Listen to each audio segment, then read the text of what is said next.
Dear students, स्वागत है आप सभी का सिटी मंटेसरी स्कूल सिवान के इस यूट्यूब चैनल पर। आज के बायोलॉजी क्लास में जिसमें हम लोग पादप यानी पौधों में उत्सर्जन के बारे में पढ़ेंगे, यानी कि पौधे किस प्रकार से उत्सर्जन करते हैं, अपने शरीर के अंदर में बने हुए तमाम उत्सर्जी पदार्थों को वो कैसे अपने शरीर से बाहर निकालते हैं। तो चलिए इस वीडियो लेक्चर को स्टार्ट करते हैं। देखो, जैसा कि हम लोग ये जानते हैं कि पौधे जो होते हैं उनके शरीर में उनके सभी उत्सर्जी और नुकसानदायक बिना यूज वाले पदार्थों को शरीर से बाहर निकालने के लिए हमारी तरह यानी कि जंतुओं की तरह कोई विशेष अंग नहीं पाए जाते हैं या फिर कोई विशेष अंग तंत्र नहीं पाए जाते हैं। जैसे कि हम लोगों ने अपने शरीर में पढ़ा था कि हमारे शरीर के अंदर में उत्सर्जन तंत्र पाया जाता है, अंगों का एक समूह पाया जाता है जो कि एक दूसरे के साथ में कोऑर्डिनेट करते हैं और फिर हमारे शरीर के अंदर बने हुए तमाम टॉक्सिक मतलब कि जहरीले, नुकसानदायक या फिर कह सकते हैं कि जिनका हमारे शरीर में कोई उपयोग नहीं है, उन सभी पदार्थों को हमारे शरीर से बाहर निकालते हैं। जबकि पौधों के अंदर में इस प्रकार का कोई एक सिस्टम नहीं पाया जाता है। तो इसलिए पौधों के अलग अलग अंगों के अंदर में शरीर से उत्सर्जित पदार्थों को बाहर निकालने के लिए अलग अलग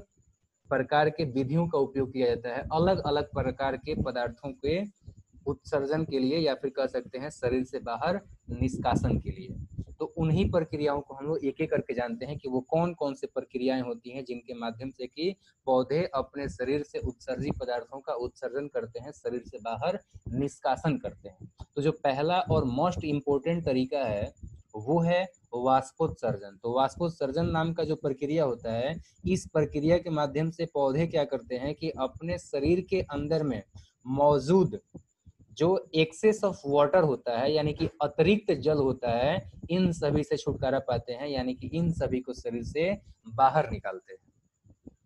यानी कि इनकी जो पत्तियां होती हैं, इनके जो वायवीय भाग होते हैं, वायवीय भाग कहने का मतलब वो भाग जो जमीन से ऊपर होता है, तो वहां पे जो भी जैसे कि स्टेम हो गया, जैसे यानी कि तना हो गया, जैसे कि लीफ्स यानी कि पत्तियां हो गई, तो इनके जो सरफेस होते हैं यहाँ पर क्या होते हैं कि स्टोमेटा पाए जाते हैं। खास करके जो हरे वाले भाग होते हैं, खास करके जो पत्तियां होती हैं, उन स्टोमेटा के माध्यम से क्या होता है कि जो पानी होता है उनकी कोशिकाओं में वाटर होता है, ये जो है भाप बन के उड़ जाता है और इसी के माध्यम से जो है ये अपने शरीर के अंदर में से जो अतिरिक्त जल है इसको शरीर से बाहर निकाल देते हैं। तो एक तरीका आपने देख लिया कि अतिरिक्त जल को कैसे ये अपने शरीर से बाहर निकालते हैं। दूसरा तरीका देखते हैं। दूसरा तरीका ये होता है कि बहुत सारे पौधे जो हैं अपने शरीर के अंदर में जो अंतर कोशिकीय स्थान होता है या फिर कह सकते हैं जो कोशिकीय रितिका होता है, उसके अंदर में क्या करते हैं कि अपशिष्ट पदार्थों को जो है ये स्टोर करके रखते हैं। जैसे कि एग्जाम्पल में बात करेंगे तो वो आपका जो है कैल्शियम ऑक्सलेट हो जाएगा, कैल्शियम पेक्टेट हो जाएगा।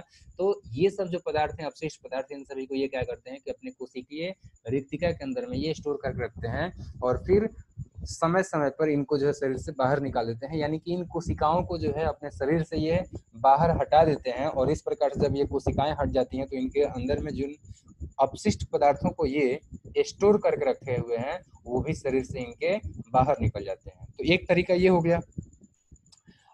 एक्चुअली दो तरीके हो गए। एक तो कोशिका के अंदर में, कोशिका जो रिक्तिका होती है उसके अंदर में पदार्थों को स्टोर करना और फिर उन कोशिकाओं को जो है शरीर से अपने बाहर निकाल देना। तो एक तरीका ये हो गया। दूसरा तरीका अब जो मैंने उत्सर्जन को बताया था। अच्छा, इसमें ध्यान रखो कि ये जो कोशिकीय रिक्तिका होता है ये जो है आपका इसके अंदर में जैसे कि मैंने अभी बताया था कैल्शियम ऑक्सलेट का, तो चलिए इसका मैं एग्जांपल देता हूँ। तो इसके एग्जांपल में आप बता सकते हो, जैसे टमाटर का ले लो। टमाटर में क्या होता है, टमाटर के अंदर में जो कैल्शियम ऑक्सलेट जो होता है वो टमाटर के जो कोशिकाएं होती हैं उनके अंदर में स्टोर हो जाता है। अब वो कोशिकाएं जो होती हैं वो टमाटर जो कि एक फल है उसके अंदर में जब स्टोर होता है, उसके बाद से क्या होता है कि उसका जो डंठल होता है वो हार्मोन के संदेश के जरिए क्या होता है कि उसको डिटेच कर देता है, कमजोर होते जाता है और कमजोर होने के बाद से टमाटर का जो डंठल जब कमजोर होता है तो वो टमाटर नीचे गिर जाता है और इस प्रकार से उस टमाटर के अंदर की कोशिकाओं के अंदर में जो भी कैल्शियम ऑक्सलेट या फिर अन्य उत्सर्जित पदार्थ, अपशिष्ट पदार्थ संचित थे वो सारे के सारे जो है पौधे के अंदर से निकल गए, यानी टमाटर के पौधों के अंदर से निकल गए। तो इस प्रकार से आपने दो तरीका पढ़ा। अब जानते हैं एक अन्य तरीका। तो अन्य तरीका में देखो, अन्य अपशिष्ट पदार्थ यानी कि ये जो कैल्शियम ऑक्सीडेट का मैंने बताया था या फिर जो भी बताया था उनको पैक्टेट बताया था, कैल्शियम पैक्टेट, ठीक है। तो इन दोनों को छोड़ दो, इनके अलावा और भी कुछ होते हैं, उन सभी को छोड़ करके कुछ अन्य पदार्थ भी होते हैं जो कि रेजिन और गोंद के रूप में जो पुराने जाइलम होते हैं उनके अंदर में ये स्टोर हो जाते हैं। चलिए इन सबको मैं एक एक करके थोड़ा सा एग्जाम्पल के माध्यम से बताता हूँ ताकि आपको जो है बेहतर तरीके से समझ में आएगा। तो मैंने क्या बताया कि रेजिन और गोंद के रूप में जो है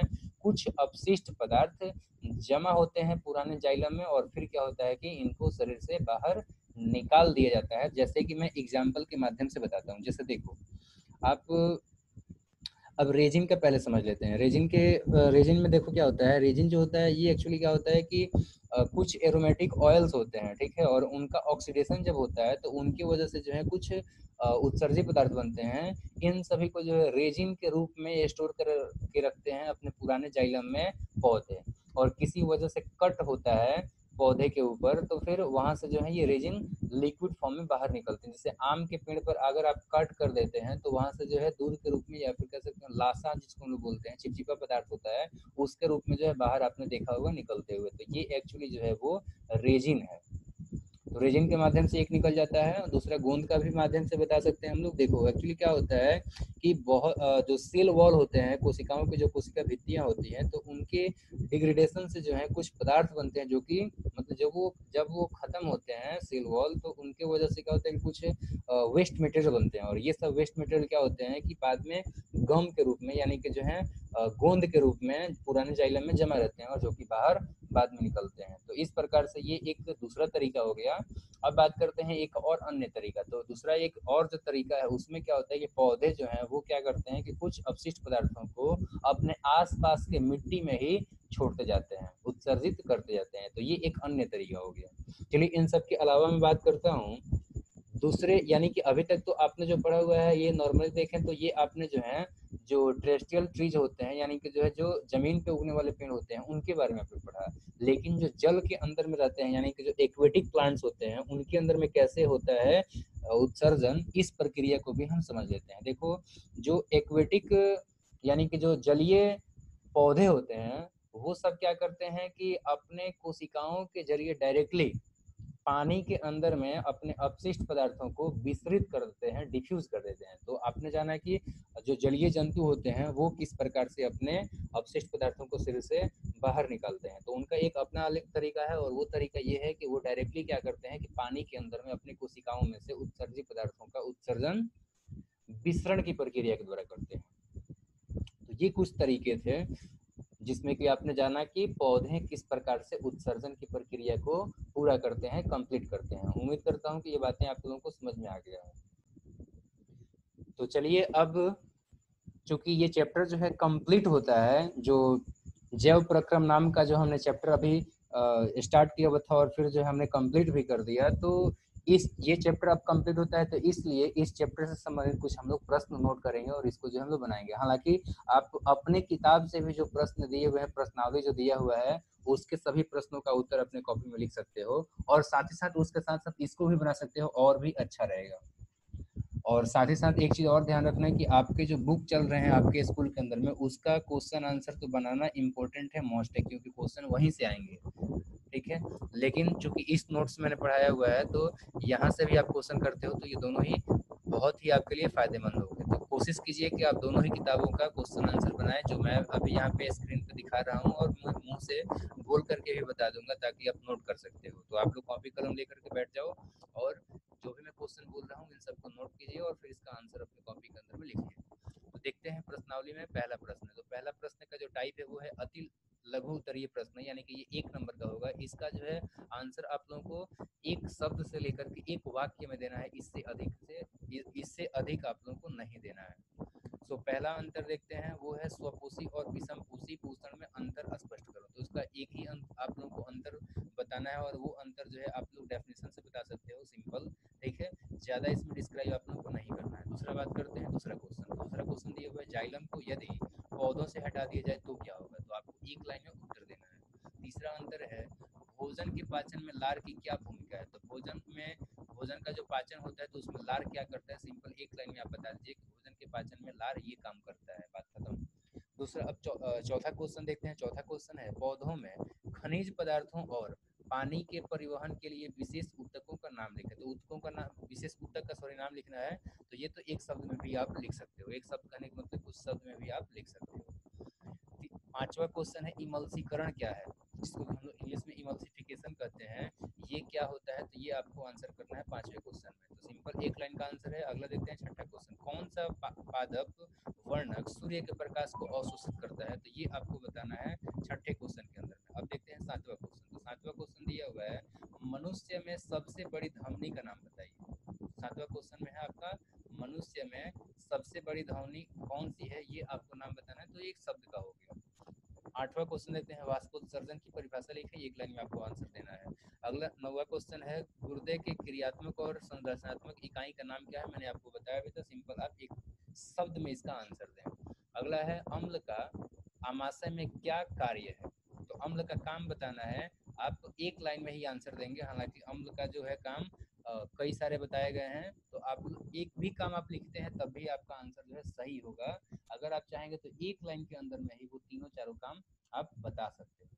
तीनों काम जो है आप एक लाइन में बताएंगे, इससे ज्यादा में नहीं बताएंगे। अब देखते हैं लघु उत्तरीय प्रश्न। तो लघु उत्तरीय जो प्रश्न है, इसमें देखते हैं ये 2 नंबर का है, तो आप लोग जो है इसमें 2-3 लाइन में भी लिख सकते हो, चलेगा। तो देखते हैं पहला क्वेश्चन है, क्षुद्रांत्र जिसको हम स्मॉल इंटेस्टाइन कहते हैं, छोटी आंत कहते हैं, तो ये कह रहा है कि क्षुद्रांत्र भोजन पाचन के लिए किस प्रकार से कार्य करती है। तो क्षुद्रांत का आप लोगों को जो है पाचन की क्रिया में क्या रोल है, ये काम बताना है, वो रोल बताना है। दूसरा क्वेश्चन है, रंध्र क्या है, चित्र के द्वारा वर्णन करो। तो चित्र ही बनाना है, और रंध्र क्या है इसका परिभाषा, सिंपल आप परिभाषा लिख दीजिए और चित्र बना दीजिए, चलेगा। अब देखते हैं हम लोग आगे क्वेश्चन। तो तीसरा नंबर क्वेश्चन है लघु उत्तरीय प्रश्न का, अंतः श्वसन और उच्च श्वसन में क्या अंतर है, तो अंतर आप लोगों को बताना है, अंतर स्पष्ट करना है। चौथा क्वेश्चन है, प्रकाश संश्लेषण के दौरान होने वाली विभिन्न घटनाओं का वर्णन कीजिए। तो प्रकाश संश्लेषण के दौरान में कौन कौन सी घटनाएं होती हैं, यानी कि जो आप लोगों को जो है फोटोलिसिस के बारे में बताया गया था, क्रेब साइकिल के बारे में बताया गया था, तो उन सब का आप लोगों को जो है चर्चा करना है, ठीक है।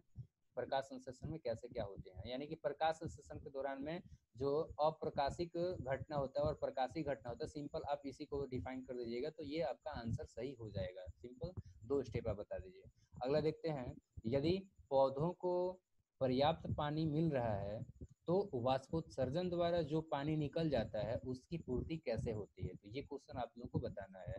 क्वेश्चन क्या है, क्वेश्चन यही है कि पौधों को अगर पर्याप्त पानी मिल रहा है तो वाष्पोत्सर्जन के द्वारा जो पानी शरीर से उनके बाहर में निकल गया तो उसका भरपाई कैसे होता है, ये आपको बताना है। अगला छठा क्वेश्चन है, शाकाहारी पशुओं की क्षुद्रांत्र मांसाहारी की अपेक्षा बड़ी होती है क्यों। जी आपको आंसर बताना है कि शाकाहारी पशुओं की छोटी आंत मांसाहारी पशुओं की छोटी आंत से बड़ी होती है, इसका कारण क्या है। इस मतलब ये कहना चाह रहा हूँ कि शेर की तुलना में गाय का जो छोटी आंत होता है वो बड़ा होता है, ऐसा क्यों होता है, ये आपको आंसर करना है। सातवां क्वेश्चन देखते हैं। सातवां क्वेश्चन है, रुधिर अवयवों के कार्य लिखना है। तो रुधिर के जो अवयव हैं, जैसे कि रुधिर का अवयव में जो है प्लाज्मा आ जाएगा, ब्लड जो कॉर्पसल्स होते हैं वो आ जाएंगे, तो इनका काम क्या है ये आपको बताना है। अगले देते हैं आठवां क्वेश्चन। आठवां क्वेश्चन है, ग्लूकोज के विखंडन के निम्न 2 पथों का प्रवाह आरेख बनाएं। पहला है ऑक्सीजन की उपस्थिति में और दूसरा है ऑक्सीजन के अभाव में। तो आप लोगों को जो है एक डायग्राम के माध्यम से मैंने 3 स्थिति बताया था। जब ऑक्सीजन रहेगा तो ग्लूकोज किस प्रकार से टूटता है, और जब ऑक्सीजन नहीं रहेगा तो किस प्रकार से टूटता है, और जब ऑक्सीजन जो है कम मात्रा में रहता है तो फिर ऑक्सीजन जो है किस प्रकार से टूट करके एनर्जी को रिलीज करता है। तो ये 3 में से आप लोगों को सिर्फ और सिर्फ 2 ही बताना है, एक जिसमें ऑक्सीजन उपस्थित रहे और एक जिसमें कि ऑक्सीजन जो है कम मात्रा में रहेगा। तो ऐसे कंडीशन में जो है किस प्रकार से ग्लूकोज का विखंडन होता है ये आपको समझाना है 8वें क्वेश्चन के अंदर में। काफी आसान क्वेश्चन है। अब 9वां क्वेश्चन देखते हैं। तो 9वां क्वेश्चन के अंदर में आपको दिया हुआ है कि अत्यधिक शारीरिक व्यायाम के बाद में हमारी मांसपेशियों में क्रैम्प क्यों पड़ जाते हैं, क्यों जो है हमारा जो मांसपेशी होता है वो दर्द करने लगता है, उसमें क्यों ऐठन जकड़न टाइप का होने लगता है, तो ये आपको आंसर करना है। अब देखते हैं 10वां क्वेश्चन। 10वां क्वेश्चन है, एक व्यक्ति जिसका हीमोग्लोबिन काउंट 7 ग्राम पर डेसीलीटर है या फिर सामान्य रेंज से कम है, यानी कि ठीक है, तो उसे सांस लेने में तकलीफ क्यों होती है, ये आपको आंसर करना है 10वें क्वेश्चन का। उम्मीद कर रहा हूँ कि ये सारे बातें आपको समझ में आ रहा है कि किस प्रकार से आंसर लिखना है, किस प्रकार से क्वेश्चन का आंसर आप लोग अपने कॉपी के अंदर में लिखोगे। चलो देखते हैं अब लघु उत्तरीय प्रश्न जो कि 3 नंबर का है, तो इसको जो है आप लोग 50 से अधिक 50 शब्द के आसपास में जो है लिख सकते हो आप, ठीक है, चलेगा उतना। तो देखते हैं पहला क्वेश्चन। पहला क्वेश्चन है, हृदय से अंगों तक और अंगों से फिर वापस हृदय में रक्त परिसंचरण का वर्णन कीजिए। पहला क्वेश्चन हो गया, यानी कि आप लोगों को सिंपल हृदय के रक्त परिसंचरण का जो इसमें इंट्रोडक्शन दे देना है, बहुत ही शॉर्ट में। दोहरा परिसंचरण क्या होता है ये आप सिंपल बता दोगे तो हो जाएगा, यानी कि हृदय से अंग में कैसे जाता है और अंगों से जो है वापस हृदय में कैसे आता है, यही आप लोगों को जो है इस क्वेश्चन के अंदर में बताने हैं। अगला क्वेश्चन देखते हैं, पादप के द्वारा अपनाए गए उत्सर्जन के विभिन्न तरीकों की व्याख्या करें, यानी कि पादप के द्वारा उत्सर्जन के लिए अलग अलग कौन से तरीके जो हैं अपनाए जाते हैं, जो कि मैंने अभी अभी पढ़ाया है आप लोगों को, यही सब आपको लिखना है। तीसरा क्वेश्चन देखते हैं। तीसरा क्वेश्चन है, हृदय में वाल्व की क्या भूमिका होती है, तो ये बताना है। और तीसरा के दूसरा नंबर क्वेश्चन में बताना है कि पक्षियों और स्तनधारी जीवों में ऑक्सीकृत और अनऑक्सीकृत रक्त को अलग रखना क्यों आवश्यक होता है, तो ये आपको बताना है। यानी कि जो क्या बोलते हैं, जैसे कि हम लोग भी आ जाएंगे स्तनधारी के अंदर में, मैमल्स के अंदर में, तो आपको बताना है कि एवीज में और मैमल्स में, यानी कि पक्षियों में और स्तनधारी जीवों में ऑक्सीकृत व अनऑक्सीकृत रक्त को अलग रखना क्यों जरूरी होता है। यानी कि वार्म ब्लड जो भी होते हैं ना, यहाँ पे क्वेश्चन सिंपली यही है कि वार्म ब्लडेड जो एनिमल्स होते हैं उन सभी के अंदर में ऑक्सीकृत यानी कि ऑक्सीडाइज्ड और अनऑक्सीकृत यानी कि क्या बोलते हैं उसको, जो है हम लोग बोल सकते हैं ऑक्सीकृत और अनऑक्सीकृत रक्त, ठीक है। तो इनको क्यों अलग रखना जो है आपका जरूरी होता है, जिसको कि हम लोग ऑक्सीजनेटेड और डीऑक्सीजनेटेड ब्लड बोलते हैं, उन दोनों को अलग रखना क्यों जरूरी होता है, तो ये आपको बताना है तीसरा के दूसरे नंबर क्वेश्चन में। अब देखते हैं चौथा क्वेश्चन। तो चौथे नंबर क्वेश्चन में आपको कारण बताना है, जिसमें कि 3 क्वेश्चन दिए गए हैं और उन तीनों में से पहला है, धमनी की भित्ति मोटी क्यों होती है।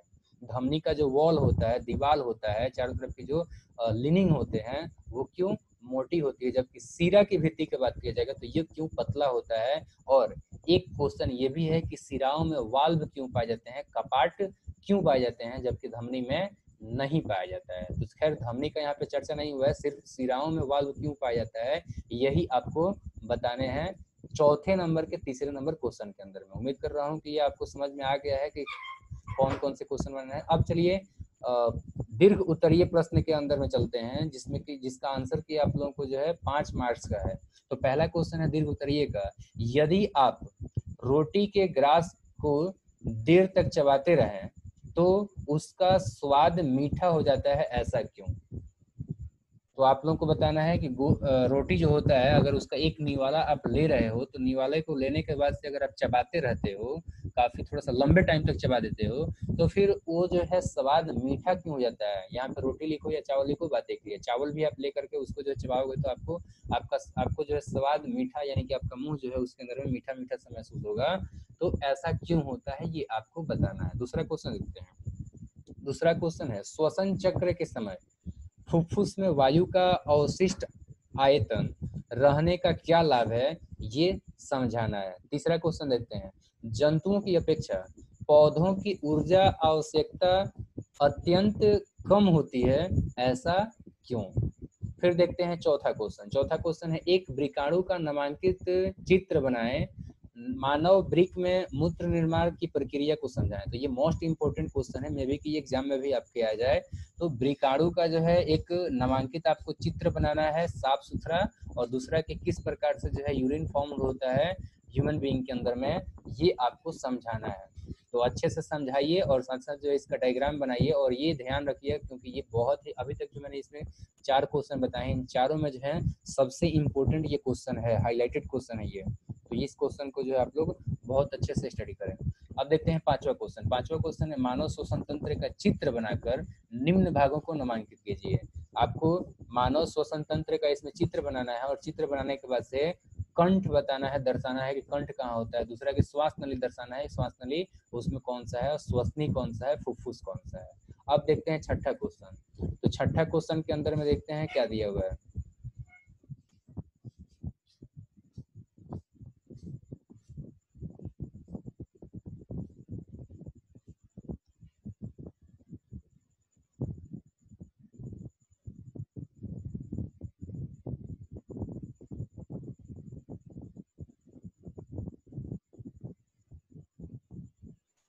चलिए छठा क्वेश्चन कुछ दिक्कत आ गया था।